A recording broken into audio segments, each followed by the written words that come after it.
and welcome back to UFL post-patch meta formations. This is part 3, the final chapter in a series that was built to help you find formations that suit your playstyle. You can go practice them, have time to tweak the tactics and the duties before the patch comes, and then you will hit the ground running when the time is right. So, let's get into the rest of these formations. And starting part 3 of this video series, we go with another variation of the 4-3-3, which is the 4-3-3 holding. Now, this formation is interesting because while it has one CDM and two CMs, which seems to be more defensive, right? 4-3-3 holding because it has a defensive midfielder. However, you can make your CMs in this formation based on the duties, the tactics you put together, more attacking or more defensive depending on how you want to play it. As with any 4-3-3, I like my three center mids more linear. I hope they make that switch somehow with the player switching, which is pretty much the only reason I like them linear. So defensively, when I'm switching between the three, it's easier. But as far as the 4-3-3 setups go, this holding, as you can see, has some good setups for passing triangles, which after the patch is going to be extremely important. The setup between your winger, striker, and one CM, as well as the setup between your other winger, striker, and the other side CM, right? Those triangles are excellent for continuously moving the ball until you can create a scoring opportunity. And then having that anchor, that CDM, to hold tight while your other CMs are able to get back defensively and cover any attack your opponent brings. And an important note to add to this is that, remember, with skill points, you can turn cams into being able to play CM or CDMs being able to play CM. So you have variability there with those two CM spots. Like I said, if you go more defensively or attacking, you could go as far as, let's say, a Messi, adding a skill point to make him a CM, whether it's right away or you have to work towards that. And now, even though he's in the CM role, you make him in more of an attacking position, and he could absolutely be dangerous holding in that pocket between a winger and a striker for both finesse shots and also setting up your attackers. So it's worth adding that even though it's a CDM and two CMs, you can make it extremely attacking if you wanted to. So definitely a great formation to think about if it fits your playstyle, adding to your arsenal of formations for the post-patch meta. Moving to the 4-5-1 attacking, as it says in its name, this is a very attacking formation and can absolutely be potent. However, what I don't like about this formation is the center of the midfield. You don't have the best defensive cover. You could still make it work, but you are going to have to do a lot of manual defending either with that one CM or trying to track a lot of ground with your one of your two or both of your cams to get back. But this could be a great formation, for instance, if you want a very attacking formation to add in case you're down a goal or you're just hunting for a goal. There's a ton of options in the attack, and it kind of speaks for itself, the layout. You have the width, you have the ability to attack down the center with your cams and your striker. It's like I said, just a lot of ground to cover in the middle of the park, and you're putting a lot of pressure on your back four to hold attacks from the opposition. So great if you just need a very attacking formation. If you're looking to use it as anything else, you really have to prepare to do a lot of manual switching to defend, and even then you're going to have to prepare to score a lot of goals because you will most likely be giving up a good number of goals. The 4-2-3-1 wide, which is another variation of the 4-5-1, and I would love this formation except for one thing. As I've spoke about previously, I like my central midfielders linear only because with the player switching, when there's a gap between your midfielders, for one, obviously your opponent can exploit that with open passing lanes between your central midfielders defensively. But for two, switching between the three becomes very difficult. For whatever reason, when your midfielders are jagged like that, it can really create a tough time if you're looking to manually switch your players a lot, which I am defensively. And this is especially difficult because even though it doesn't look like it on this picture, the gap is from CDM to CAM, not just CDM to CM. So there's a pretty good size gap. A whole nother position typically can go in between there, that setup. Now, as far as how it plays offensively, I love it because I have my CDMs anchored back to help my back four, and then I have that central player in the cam area to help my front three. Then I would move my wingers close to my striker with the duties, and this could be great. It's just the fact that in game, it doesn't play as good as in theory simply because of that reason, at least for me. For you, you could maybe make it work, especially if you're only worried about mainly switching between the two CDMs, that becomes a little easier. But when you're trying to switch between three central midfielders on a consistent quick basis, it becomes difficult with that big gap. And like I said, if you're going to pull the cam more defensive, there will be holes between your CDMs and that cam.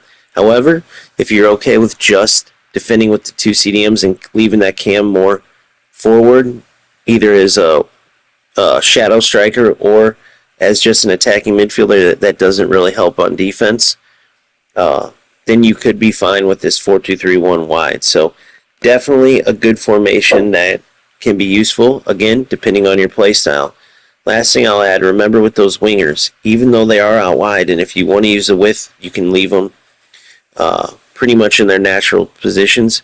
But if you want them to move closer towards your striker, right, but also have a little bit of a different starting point than a typical 4-3-3, you can look at my settings for the wingers on the 4-5-1 and kind of my layout tactically of that, and you could absolutely implement it to this 4-2-3-1 wide. And the 4-4-1-1 midfield is a formation I did an in-depth tactical breakdown on. If you think this could fit your playstyle, please check out that video. I will add that this formation is definitely viable. It's definitely, in my humble opinion, better than the 4-4-2, which I said earlier. Now, there is a 4-4-1-1 variation where there's two strikers. They just sit stacked like this, and that striker underneath is more closely connected to your striker, rather than in the 4-4-1-1 midfield, the cam, right, is more connected to your central midfielders. It's not much of a difference in space. The main difference would be the settings between having the 4-4-1-1 with the second striker or the 4-4-1-1 with the midfielder, the cam. That would be the biggest difference, is just the duties and the available settings for the two players. But you can absolutely get them to work very similarly.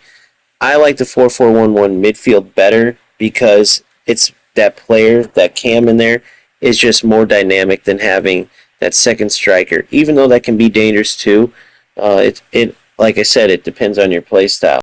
And something else to add regarding my tactical breakdown videos, this could also be looked at as a variation of the 4-5-1, where I did a tactical breakdown on the 4-5-1 having the three linear central midfielders. However, depending on how you set up your cam is unaffected by the fact that you could still go into that 4-5-1, utilize those settings, particularly for the wing midfielders, and put them in what I call the sweet spot. That's just a little bit differently than the starting point they are in when you go in any 4-3-3 variation, because my settings sort of make it a 4-3-3 just with that sweet spot for the wing midfielders. So that's another video you could check out and absolutely adapt it to fit your needs. It's just, again, all about your play style and making sure you make the formation work for you. Here we have the 4-4-2 holding, obviously a more defensive version of the 4-4-2, which typically I've always liked having my two central midfielders in the 4-4-2 more defensive as CDMs. However, a big issue with utilizing this formation, and it was the same in EAFC too, and it definitely holds true in EAFC, is that there's a huge gap between those central midfielders and your strikers, right? So, especially after the patch when there's no more L1 triangle switch, you're going to have to work the ball up the field. Many times that passing option between your central midfielders and your striker, it becomes that much more difficult because of the spacing being so far off when you have those two CDMs. So the best way to see if this formation will be viable for you or not is to go into game and see if you catch yourself with the ball in your defensive half and not being able to work it up into the attack. If you still are able to work the ball successfully into your attack, then maybe this formation can work for you having those two CDMs. It's just all about being able to still have a strong build-up. Moving on to a variation of the 4-4-2, we have the 4-1-2-1-2 wide, which is also called the 4-4-2 diamond in many cases, because as you can see, the cam and CDM create a diamond with the wing midfielders. Now, in the attack, this has a lot of options. You have the ability to keep your wingers out wide or move one or both more close to the center of the field, working kind of in between the 18-yard box of your opposition.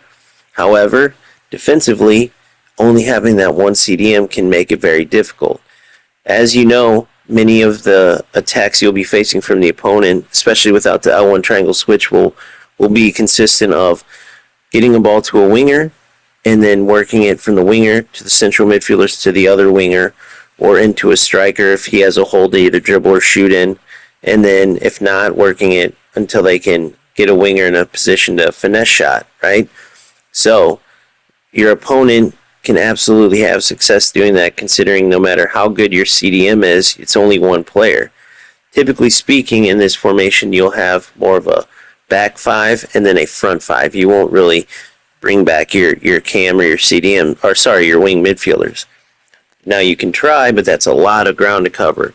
So typically speaking, you'll have the wing midfielders working either wide or more drawn in to the middle, and then you'll have that cam that can also be either a secondary striker, in this case a tertiary striker, right, because you have two up top, or more of an anchor to your strikers, an outlet passer, and having an availability to trail the ball to that cam for maybe a finesse shot, like a Messi would be good there, or whoever works for you that's strong on finesse shots, and then having two strong attackers. So if you're the type of player that feels like your best defense is offense, this can absolutely be a great formation for you.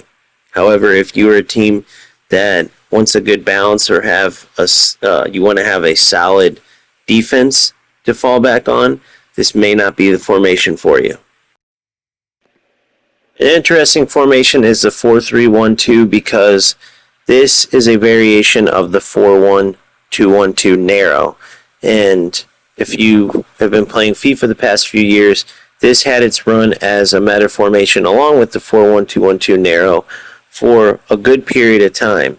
However, in UFL, the issue is you need width, at least for now. Even without the L1 triangle switch, it can be a very easy formation to snuff out if the opposition has a strong center of the field presence. If not, if your opposition has a very wide presence on the field, you can absolutely dominate the middle of the park. As far as fixing that, the opposition just does a quick pause and floods the center of the field. If they're looking to just snuff out your attack, that could obviously stifle their offense if they're just looking at ways to stop you. So in summary, you just have to be honest with your abilities and ask yourself, can I build up the ball with short tiki-taka passes as well as create chances through the middle of the park without having any wide options? If the answer to that question is yes, then this could be a formation for you. Now the 4-1-3-2, just one little switch between the 4-3-1-2 in number, but a very different formation on paper and how it plays in game, and that is because you have two wing midfielders in the 4-1-3-2. Essentially, the 4 and the 1 are the back 4 and then a CDM, with the 3 being your two wing midfielders and your CM, and of course, the 2 up front is your strikers. So, you just need to realize that this formation creates a lot of space between both your midfielders and your strikers, which allows for your opposition to slice through you like Swiss cheese when they're on their own build-up. And then for you, you can either look at it one or two ways. You can look at it like you have a little bit more space in the most narrow formations to kind of work the ball up, or you can look at it as being a very difficult way to work the ball up because it's easy for your opposition to kind of put their defense between passing lanes. This is one of those formations where maybe a select few players can make it work, but for the most part, I feel like you can find better options to achieve the goal that you would want to achieve utilizing this type of formation. And another variation of the 4-3-3 would be the 4-3-3 attacking variation, which I did do a tactical breakdown on. If you're interested in further details in this formation, please check that out. What I will add in this video is that this formation worked very well for me, and at the time I utilized it, it taught me a lot about the 4-3-3 as well as three central midfielders. For one, it taught me how to work two CMs into the strongest defensive role. It was a lot of pulling them back into position since they weren't naturally in their most defensive areas. I also had tried having one of those two CMs in more of a pushed up role. Didn't like that too much. Maybe you would. And then that cam is where I found that having three pushed up attackers and having almost one like anchor attacker it suited me the best. Now some players may push that cam up into a more secondary striker position. You absolutely can. It can absolutely work for you. But it all, as usual, depends on what your playstyle is and what you're looking to accomplish. So if this looks like a setup that could work for your playstyle, please go check out my 4-3-3 attacking video for further details and tweak it to your liking. As always, don't just copy and paste mine. But this absolutely is a good variation of the 4-3-3. Don't just assume, though, that because it says attacking that it automatically is going to be just this all-out attacking formation. It's all about the settings that you put in and how you play.